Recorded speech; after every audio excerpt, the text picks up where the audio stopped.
Shaped by Sound combines performance and conversation to capture the depth of the North Carolina music scene. Nnenna Freelon is a Durham-based jazz vocalist with a career spanning over 40 years. She's performed for presidents, she's performed in some of the most prestigious venues on the planet, and she has 7 Grammy nominations. But for the first time, Nnenna Freelon is releasing an album of original songs. Today on the Shaped by Sound podcast, we're in conversation with Nnenna Freelon. Nnenna Freelon from Durham, North Carolina. Thank you so much for being on Shaped by Sound. Thank you. Shaped by Sound. I like the way that sounds. Thank you. So I kind of wanted to start this episode by saying thank you so much for being here because I'm so inspired by you. Just what you've done for our communities, just the fact that you've been doing this for so long and at such a high level and have played for presidents. You've played in the most prestigious places I can imagine. And you get to chat with us today. And I just feel so grateful. Thank you. Thank you. Thank you. It's my pleasure. So you've been a performer for 40 years now. Is that right? Can you kind of talk to us sort of about the beginning of that journey for you? Wow. Well, I was born in Cambridge, Massachusetts, but I have been in Durham for almost all my adult life. I am an artist who was given birth to by the community. So there is no Berklee School of Music. There is no conservatory that I can speak to say, this is how I got here. Yeah. I was loved up on stage by the people in Durham, in Chapel Hill, in Raleigh, in Alamance County, on a very humble beginning. I mean, I tell people there was a time I only knew 8 songs. So shame on me if somebody wanted an encore. It was like I'd have to do one of the ones I already sang. You know, so I grew organically. And I don't think initially I had this grand vision of singing for presidents or performing at the Kennedy Center. I just wanted to sing. And when I gave myself permission to do that, I found there were people in the community who could teach me, who could mentor me. So people like Brother Youssef and people like Bus Brown, who had sort of taken me under their wing at the very beginning and brought me along. I think the process, like, how did you get here? Yeah. We don't celebrate that.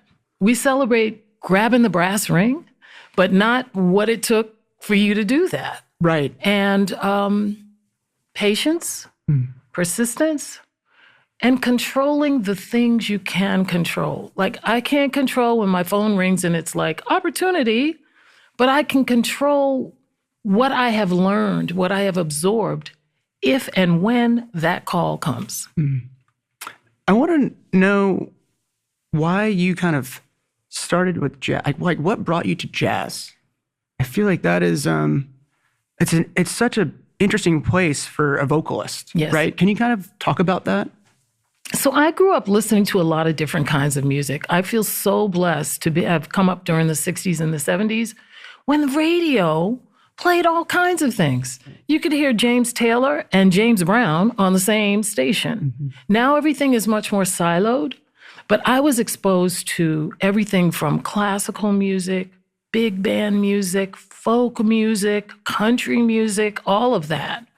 And I'm super grateful for that exposure, for those touches. But the music that really was alive in me was jazz music, was improvisational music. I considered it my father's music because it was kind of old-fashioned. And I was listening to, you know, the Supremes and Marvin Gaye. I didn't own it as mine until I began singing jazz and being curious about this music. I found that it was alive in me. I remember going to a jazz workshop at Durham Arts Council, and it was like for singers, for non-singers, for people just curious about the music, and every tune I knew. And I wasn't aware that it was alive inside of me. The singers like Ella Fitzgerald and Sarah Vaughan and all of these wonderful icons of the music, I remember them from having listened to my dad's records. When was that moment that, you felt like it was inside of you? Like you felt like it was living inside of you, it was coming out? Like, what was that moment? I mean, sort of the unconscious memory of, why do I know all these tunes? Yeah. Like, I know all these tunes. I know the words to them and everything. Yeah. It was an uncovering of maybe subconscious, having absorbed things on an unconscious level. Yeah. Now, I'm also a little curious, too. I know that, because you didn't start recording music until your 30s, is that right? What was that like for you? I feel like that must have been sort of terrifying, right? Not sort of terrifying. Absolutely terrifying. Yeah. The first time I was in a studio was when I recorded my first record in early 90s. George Butler, Dr. George Butler, who is also from North Carolina, from Charlotte, signed me. This was on the heels of Natalie Cole's success. And I had a string orchestra. I had Grady Tate on drums, also from Durham. Ron Carter on bass. I don't know. It felt unreal. And I had to grow, honestly, as a recording artist. I was a performing artist. There is a distinction. Yeah. So you carry this performance background into the record. I'd rather have it that way, that performing artist learns to record as opposed to recording artist has to learn to perform.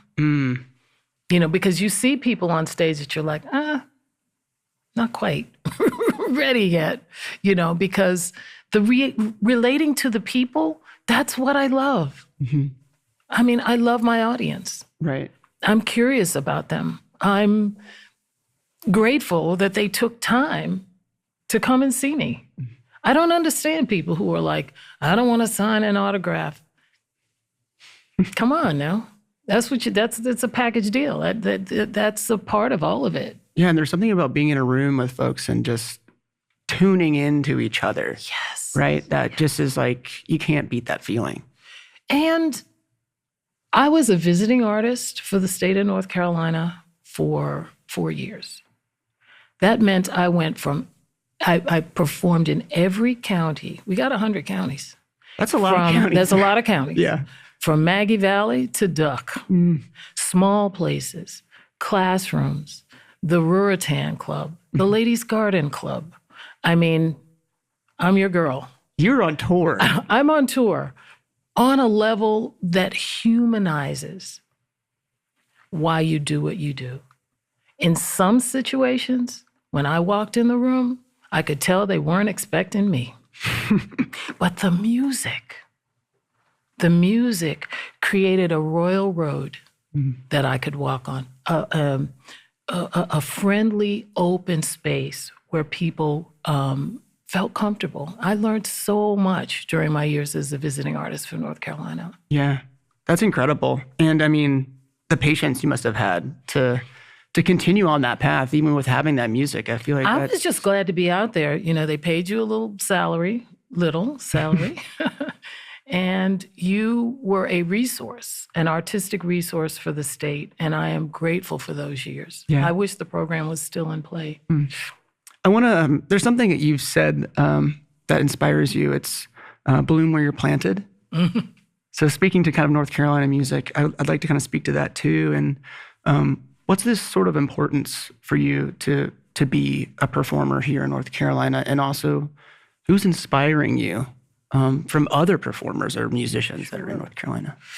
I think I'm so delighted that I never had to go anywhere else. By the time my star rose to the point that there was some national attention, they had to come to me. And I lived in Durham. So, that just tickles me. They're like, oh, so even now I'm on the road and they're like, do you live in, you're in New York, right? I live in Durham. Keep flying. Come on down. You in LA? I live in Durham. oh, people are a little surprised or a little, not shocked, just, now less so, because it used to be that there were certain places associated with this music. Yeah. Nashville, New York, but not Atlanta to some extent, but not North Carolina. Yeah. What do you feel like? What do you feel like you're beyond just, staying where you are, being your own person here? What else do you feel like you're tapping into from this place? When you are an artist, or I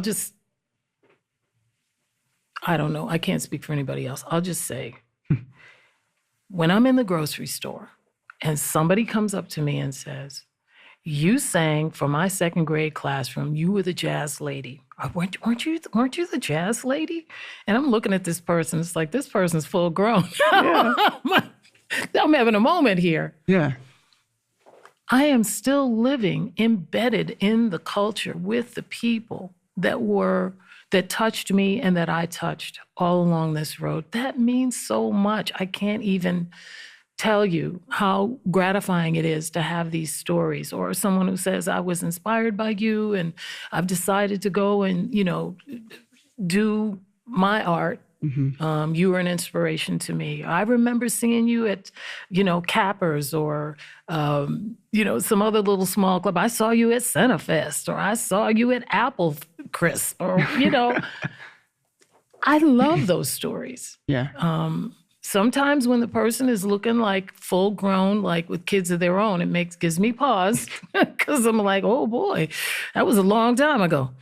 But yes, I'm very proud. Very proud of that.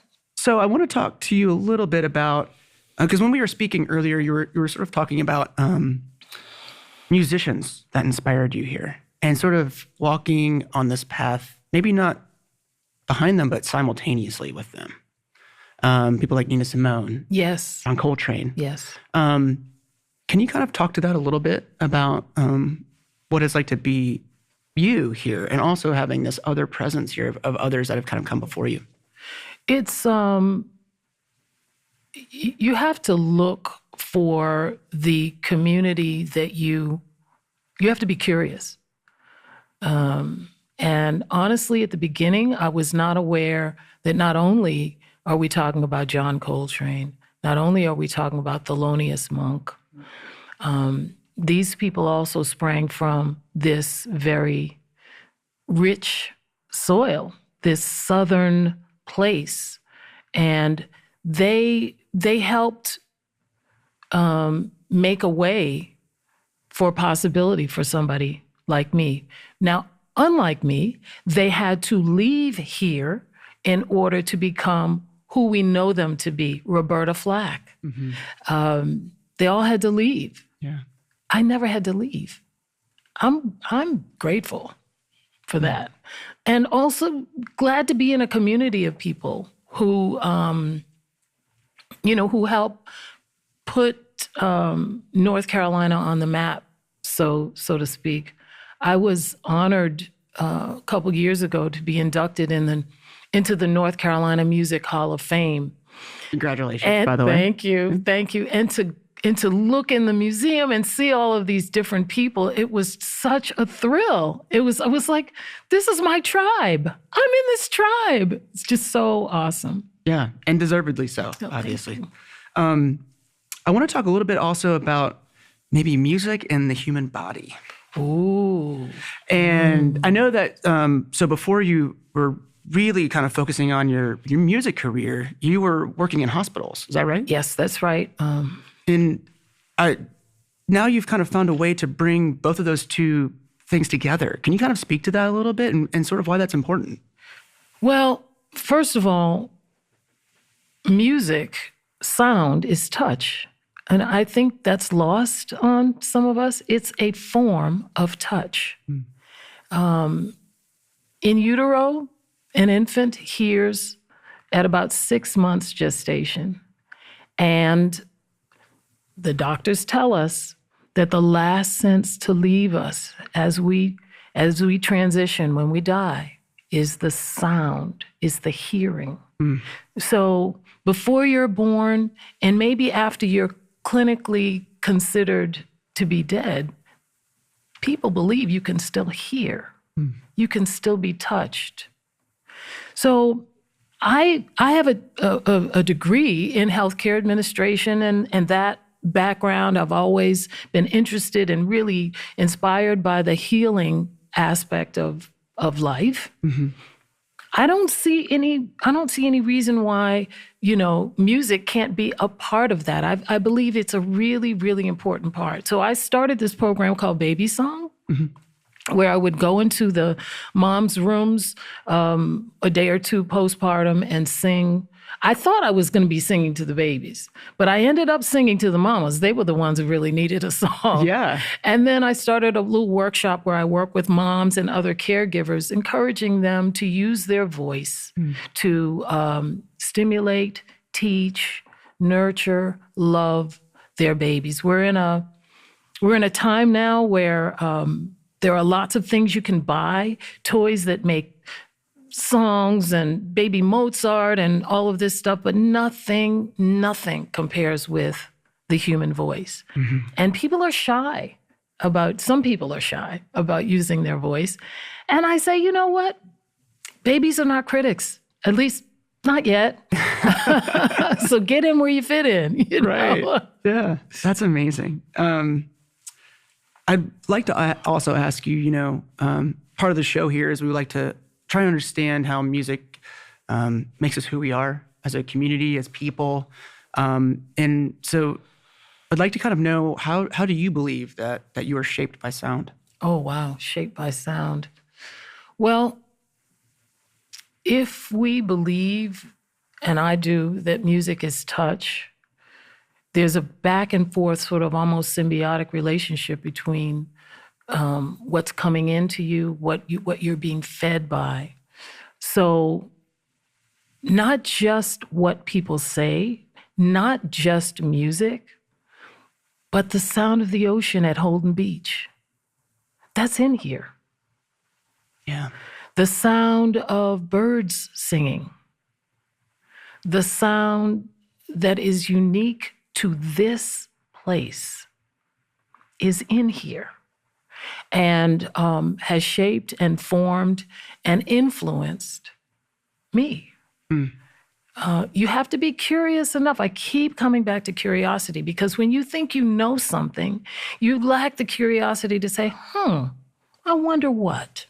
Right. So continuing to be curious about the kinds of things that that are in this milieu, that are in this environment, that shape you consciously or unconsciously, the more curious you are about it, the more you can bring that up. Right. And play with it. That's what we do in jazz. We are improvisational humans. So we are playing with sound. We're playing with ideas. And that's really what draws me to this music, is the play and the interplay. What are some things that you're curious about now then when it comes to sound? Well, where I live, there are birds. And there is a particular red-shouldered hawk that has a very keening kind of raucous. Now I believe, and I want to say it's a she. Now I believe we're friends, because I'll be out in the garden and a shadow will go across the ground. I'm like, what? It's her again. So they must be territorial. But she's like my spirit buddy. Yeah. And I'm in the natural world is doing somersaults to get our attention in many, many ways. Being curious about what the messages mean, I think is something that's got my curiosity at this moment. Yeah. And that's feeding into your music? Absolutely. Yeah. Absolutely. The freedom of it, the lack of predictability, just being spontaneous. Yeah. All of that. The sound. I have a mockingbird.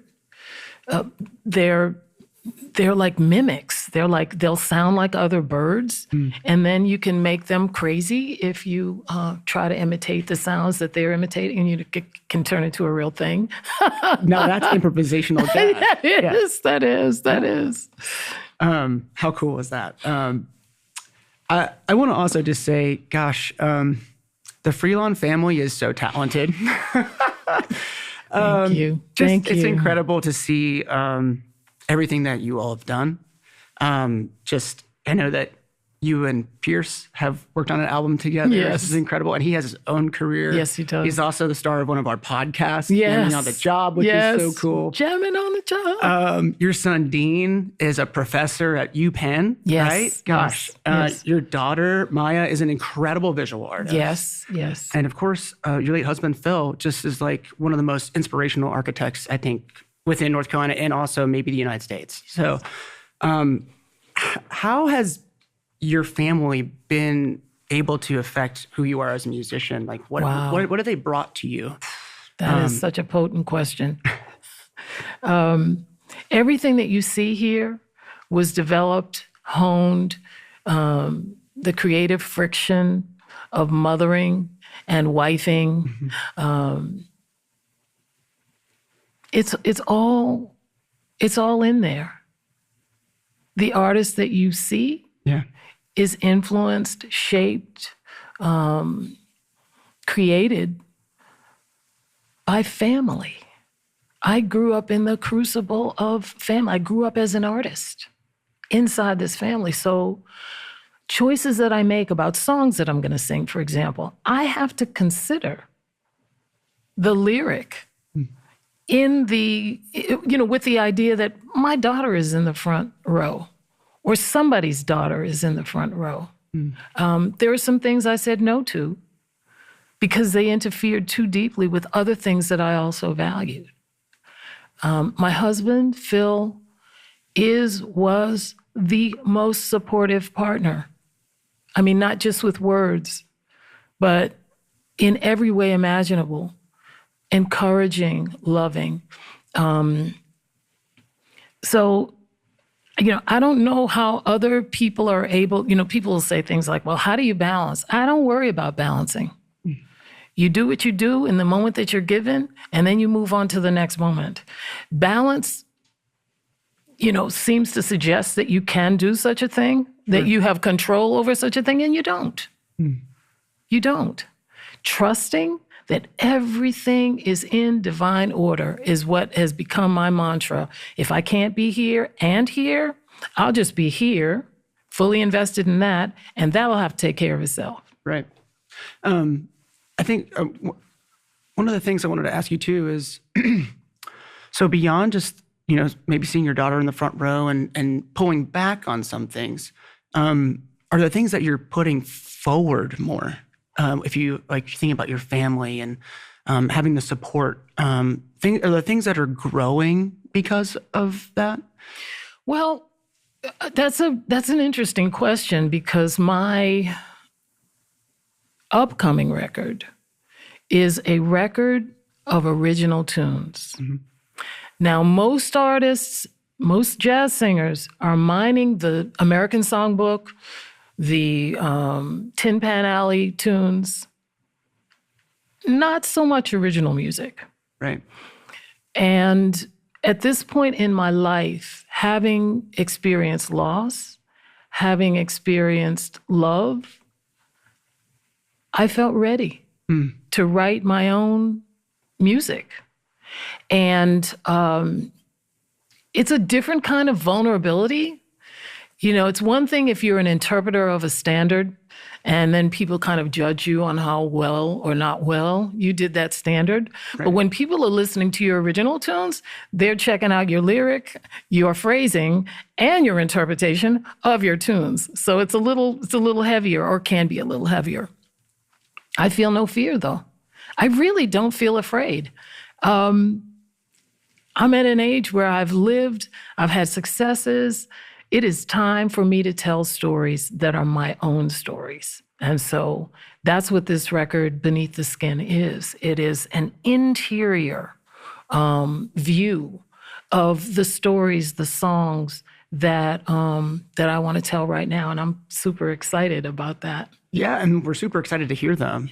Thank you for going there, by the way. I know that was a difficult question, so thank you. No. It wasn't as hard as one might think it would be. I mean, I want to grieve greatly. Right. I want to live inside. You know, when you've had a great love, you're going to have a great grief. Mm-hmm. You know, that's just the way that works. Yeah. So I don't shy away from it. Having music as a container for some of those thoughts and feelings has been everything for me. I don't know what people do who don't have a place to engage with their feelings of loss. Right. Engage and maybe push somewhere new. Yes. Yeah. Absolutely. I mean, we don't talk enough in our culture or give space enough for people to grieve. And people are grieving all kinds of things, not just death, but other losses, other questions in their lives they're grieving. So it's healthy, I think, to engage, to dance with it, to inquire of it. Yes, to be curious about it. Yeah. I just think that's, for me, that's a healthy response. Yeah, for sure. And it seems like people can really react to that too. I think when you give yourself permission to be your whole self, it resonates with others. And people are like, you mean I can feel what I feel too? You know, it's like permission granted to everybody. I was actually thinking it was my own personal, reality, but the personal and the universal are so closely aligned. Everybody deals with loss. Yeah. Everybody deals with grief, but not everybody has a sense that it's okay. I usually, people are like, well, it's been 5 years or it's been 5 months or it doesn't matter how long it's been. It really doesn't matter because grief, she don't wear no watch. Right. And you have to let it flow, ebb and flow as it will. When I watch you perform, I feel like there's things that you're just like channeling and you can just like feel them. Thank you. I want to kind of know what it's like to go there. What is that like for you? I embody the music. It's in me. It's in my bones. It's in my tissues. And I can't not move. Mm-hmm. I mean, I have tried to stand still and sing, and it doesn't work for me. Yeah. I feel it in a visceral way. And it feels like dance to me. It feels like poetry to me. To be able to be a vessel, open yourself up wide enough to let it through is what my prayer always is. Whatever I thought I was going to do, whatever's on that set list, let me be open enough to let that little extra that I didn't expect, that I didn't plan, come through. Yeah, and do you feel like with jazz, that kind of emphasizes that each time you do something, it can be different, and you can take it where it wants to go? Absolutely. A lot of it has to do with being open to the moment, though, because the more you know what's going to happen, the more closed down you are. Mm-hmm. You're just kind of like, I'm going to do it this way. And there are some instances where it's not earth-shatteringly different, where it's not playing over your head, but that's okay too. It doesn't have to be, because I think some jazz artists can get into this trap of like, I've got to do it so different, but that's another box you jump into. Right. It's got to be so different from last night. And if you just open, whatever needs to come through in that river is going to come through. That sounds awesome. And I'm curious too, because it seems like the way that you approach music and the way that you approach performance, it seems like there's parallels to the way that you can approach life. Do you feel like there is? Absolutely. I consider myself an improvisational human, and we all are. Yeah. What we decided to eat for breakfast or not eat, what we decided to wear or not wear, the route we took to get here, is all improvisational. Yeah. And I think the world might signal different messages than that, but you absolutely owe it to yourself to be an improvisational human. To react to the situations in the way that seem best. And it doesn't mean make it up as you, like make it up, anything goes. That's not what I'm saying. Yeah. You take in what you are receiving through the eyes, through the ears, through the heart, and then you play with that.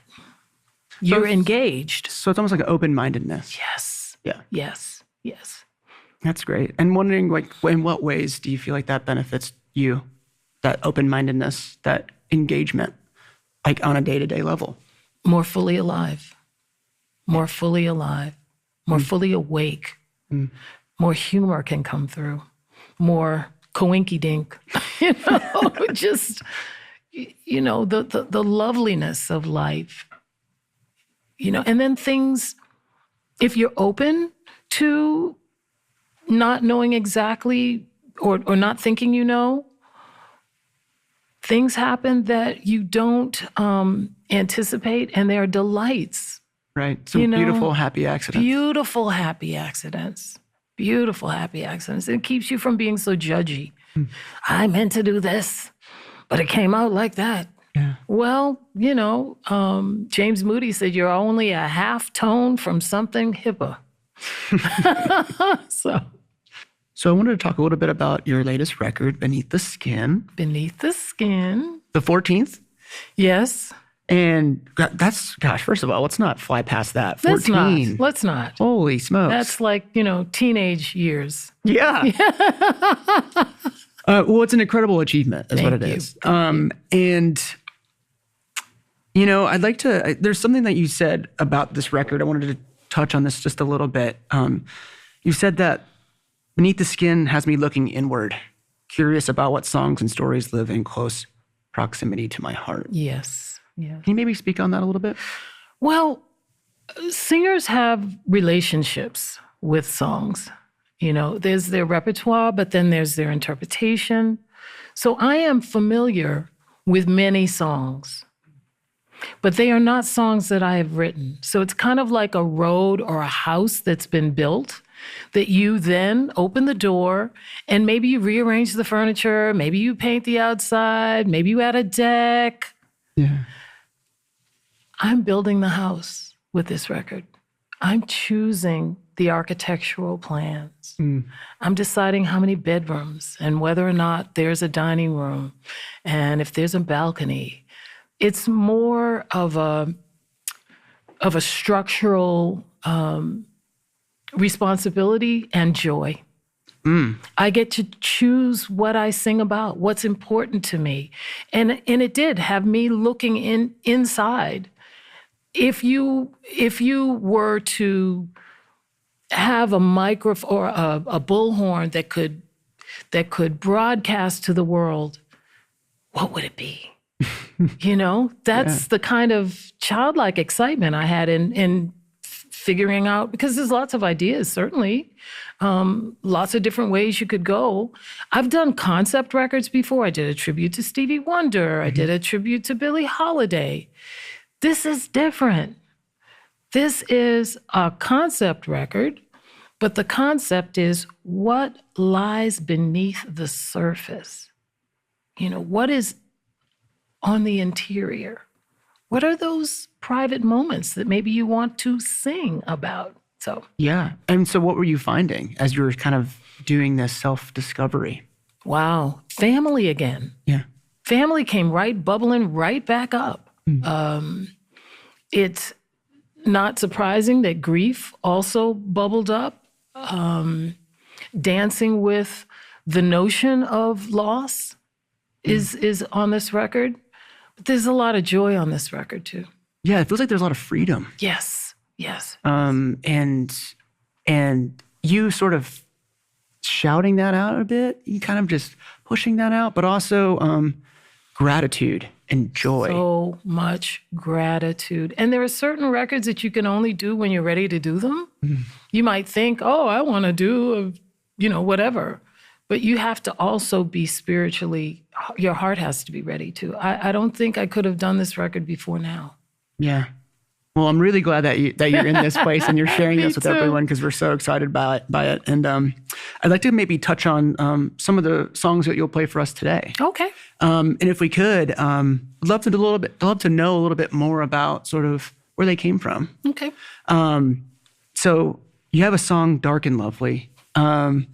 You've said that this song is for your granddaughters, Stella, Nova, and Zora. Yes. So I have 3 dark and lovely granddaughters. They each run the show in their own houses. There are lots of songs out there in the world that celebrate beauty and loveliness. In some instances, these songs celebrate alabaster skin or blonde hair or blue eyes, and there's nothing wrong with that. But I am adding something to the repertoire about my dark and lovely chocolate granddaughters, and they are fantastic. I want them to grow up in a world where they see beauty reflected in their own personal mirror. And so it's a love song. Yeah. It's pure and simple. It's a love song to joy, to happiness, to freedom. And I wrote it for my granddaughters, but every time I perform this thing live, somebody has come up to me and said, "Girl, tell me when that's coming out. I'm getting that record for my little niece or my little daughter." So, or maybe even for themselves. Maybe because the little girl inside of us that never saw their own beauty needs this. I don't care how old they are. They could be in their 60s or 70s. They still need to feel that. Yeah, that's amazing. I want to talk about Black Iris. In the song, you talk about connecting to the flowering of difference. Can you speak to that a little bit? So Black Iris, Alan Pasqua, who I'm so blessed to be able to play with on this show, is playing the piano, and he wrote the music. And it's an ode to Ellington. And again, coming full circle, Ellington, Billy Strayhorn, another North Carolina name that we should be celebrating. He shared this music with me, and I was like, does this song have a lyric? And in my head, I'm saying, no, say it doesn't, so I can write one. So Black Iris is a rare flower. It's not, there really is such a thing as a black iris, and I love flowers. It's not exactly black. It's kind of like the darkest purple you could imagine. And I did what a lot of people do. I Googled black iris. Yeah, we Googled it too. To try to find out oh, okay, so it's native to the Middle East and Egypt. And all of a sudden, a persona of the flower appeared to me. Beautiful, irises with those draped, I don't know what they call them, but... It's like draped petals. Yes, like draped petals. Yeah. And so I learned a little bit about when it grows, when it seeds, and the whole lyric poured out in one chunk, which is super rare. A lot of times you get like one word and then you labor for the rest of it. Yeah. You pray for a rhyme scheme and then you get like half of it. But this came, and I give a lot of the credit to Alan because he wrote in such a lyrical fashion that it was ease to lay these words. Once I stumbled on Black Iris, and as I look back at the lyric now, it has a double meaning. Is it a flower? Is it a woman? We don't know. Yeah. Is the kind of ambiguity there something that you really love to kind of put into your lyricism? I love things to be on more than one level. I think we don't give our audiences enough credit a lot of times. We make things so on the nose that it can't be anything else. And I trust my audience to take from the music what they will. and leave anything that doesn't resonate with them. I trust them. Yeah. That's art, right? Well, I mean, one would think, but there's a lot of stuff out here masquerading as art, which is so like two-dimensional. It's like what else is there for me to imagine? Right. I mean, I felt like when music videos started, I was like, oh man, that's the end of music, because I had my own imagination rolling before the music video. I want my own thoughts. Right. Yeah. I didn't see that guy. What's he doing in there with the one glove? What? I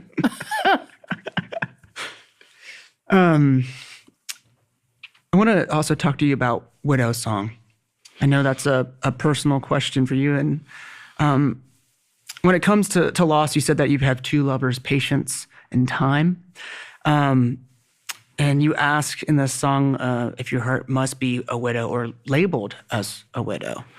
Do you feel like you've found that space to become like open to new love and to new things? And are you kind of expressing that in this song?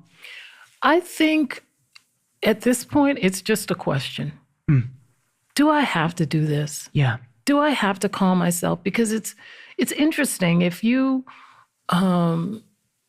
lose your brother, let's say your brother dies, you're still the sister. Your name doesn't change. Right. If you lose your mate, your name is actually changed. And that's what I'm sort of feeling like I'm pushing against. It's like, must I be this thing? Social Security office. Must I be considered this legal definition of difference? I still wear my wedding ring. Phil passed in 2019, and I'm going to wear this ring until the day I decide I don't need to wear it anymore.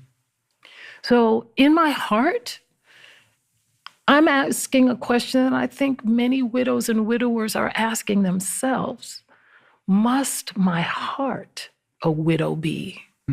And there's no answer. I don't think I answer it. Yeah. And the whole song is a question. And I think it's a question worth it asking. We don't have to just say, I am this. We can say, do I have to be this? Right. And that's okay. That's the point. That's the point. Yeah. And you're always going to be finding out new answers to that question, right? Yes. Yes. And that seems like it's part of it. That's part of that journey. Again, it's curiosity. Yeah. About this construct that people say you are. Really? Do I have to be that? Yeah. I want to talk about Here's Your Hat. We'll segue into Here's Your Hat. Here's your hat. What's your hurry? Yeah. That's so Southern. Yeah, it is. It's so Southern. And also, we need to bring back people wearing hats. Yes, we do. I mean, there was a time when a man did not go out without a hat. Yeah, I wear hats often. I have to take it off for this podcast, which is unfortunate. But if I had a good one, I'd be wearing it. Yeah. I love it. I love it. But here's your hat. What's your hurry? That's a Southern saying. It's tongue in cheek. It's funny. It's a goodbye song, but with a little twist. And so just having fun. And again, I am a Black woman. I am a Southern Black woman. I am of a certain age. I can get away with saying stuff like that maybe when I was in my 30s, I couldn't really get away with it. So. Yeah. And it feels like within this record, it feels like, again, the more playful side. Yes. Where we get to have fun and it's okay to say, I don't really need you anymore. Yeah, that's right. And it doesn't matter who that is. Like there's a line in there that says, I can't miss you till you're gone. Yeah. So get to stepping. Yeah. And it also feels like, it's sort of a place to give yourself grace. Yes. Right? I don't really need this anymore. And there's nothing wrong with you, but maybe not for me right now. Right. So, Right. And I think I think we make a lot out of goodbyes. Every goodbye is not like, sometimes a person says goodbye, they're going down to the corner to get, I don't know, a gallon of milk. They're coming back. Right. Other times, the back of their head, that's the last you're going to see of them. So there's a whole genre of goodbye songs, like blues tunes and other tunes that are like, and you have to get inside the lyric to know, is he coming back? is he just going to the store or is he like gone? Yeah. Oh, Susanna. Now, this is something you've talked about, a non-standard approach to a standard. Do you feel like that happens within Oh, Susanna? Oh, Susanna is the only song on the record that I did not write or co-write. It is a song that was written in the 1840s by Stephen Foster. It is probably the most popular in that genre of folk music. We all know Oh, Susanna from campfire songs. And one might ask, why in the world would you cover a tune like that? Oh, Susanna was written during the time of minstrelsy. So when it was performed, in blackface. Right. There's a whole bevy of lyric that people don't sing that is highly racist, highly offensive. The melody has no fault there. The melody is pristine. So that's what I grabbed. Yeah. I grabbed Oh, Susanna's melodic flow and rearranged it so that it resonated with who I am as a Black woman. Of course, I did not sing those crazy lyrics. I added some of my own. And to me, it's a song of loss. It's a song of longing. It's a song of lament. And when I came up with the idea to sing it and began singing it in my live shows, it was around the time of Katrina. And I was thinking about all of those people who were looking for lost loved ones, who weren't sure if they had made it on through the flood. The waters were rising, they weren't sure. And that can be worse than knowing that someone is gone. And then it led me to think of around the time Stephen Foster wrote this tune, some years later, during Reconstruction, there were whole families en route, en masse, moving from place to place, trying to find lost family members. So that also resonated with me. So I feel like I've taken a liberty with Oh, Susanna to reframe her, to reimagine her, and to love her. Right. And bring her back to our attention. Yes. That seems incredible. And like also just a journey for you, right? Yes. It's a historic journey, but just also a personal one. And it's a Southern journey. Yeah. They're talking about banjos and Alabama. I may switch Alamance County. Oh. Maybe. I don't know. Let's but I could. Yeah. So I want to talk about Beneath the Skin too. You've said that love lies underneath the joy and pain. Can you speak to that joy and pain a little bit and how that's kind of created a foundation in your life that you either need to break through, or is it, peel away, or maybe just sit with? I think it's sit with, it's peel away. Sometimes it's break through. Sometimes it's sit on the surface of it because you don't have the energy to go to the depths. But there's always more. That commercial that says, but wait, there's more. There's always more. Yeah. Ever refined, subtle permutations of experience. And so beauty, as in a flower or a baby or anything that we would call beautiful, it says something to our spirits. It says, come closer. And we don't always know why we find something beautiful, but there's the surface beauty, and then there's the call that is always more potent and interesting and deep and strong than the outside thing that initially catches your attention. So that's what Beneath the Skin is. I say love waits for you beneath the skin. Whenever you see something that makes your heart, that's love. Yeah. That's love calling your name. Right. And is it sort of like beyond just that call for love, is it sort of also like a call for complexity? Like there are things underneath here that are going to be difficult or beautiful, and that's something that you need to search for as well. I mean, I think for grief, I'll just speak for myself. Yeah. For grief, seems on the surface it's hard. Just, it'll get better over time. You'll be fine. And those things may be true, but why are they true? Your engagement with grief and your engagement with the pain are ways in which you excavate. And I think the brain is not able to handle but so much. Mm-hmm. So bit by bit, drop by drop, you're able to dig a little bit deeper or not. Yeah. You can also turn your back and walk in the other direction as fast as you can.